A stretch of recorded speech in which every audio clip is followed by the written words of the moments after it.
Exercise is great for your health, but did you know it can sometimes trigger headaches? Stick around as we explore different exercise related headaches, their causes, and how to manage them. Let's talk about primary exertional headaches. These pulsating headaches are directly linked to physical exertion.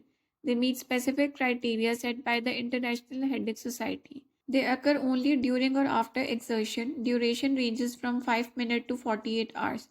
Common triggers include straining and Valsalva maneuvers like weightlifting or swimming.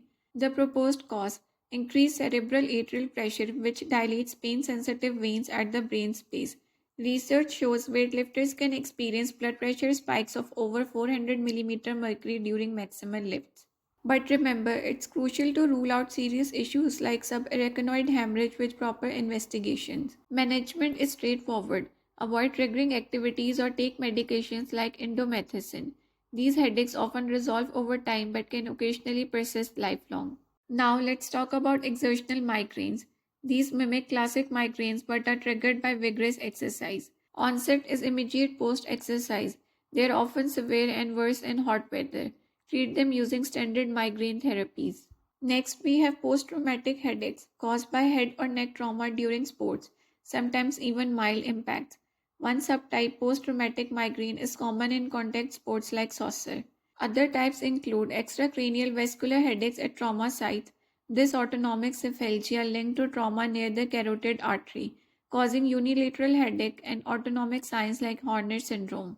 Management often involves medication like propanol. Ever heard of external compression headache? Pain is triggered by tight goggles or masks. It is common among swimmers and divers. For divers, pressure changes during descent can cause a phenomena called mask squeeze. High altitude headache, which is part of acute mountain sickness. It develops within 24 hours of ascending above 2000 meters.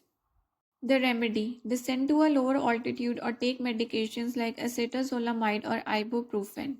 Lastly, we have hypercapnia headaches, often called the diver's headache. These vascular headaches are caused by carbon dioxide buildup during improper breathing techniques like skip breathing. Other diving related headaches include cervicogenic headaches from poor buoyancy control,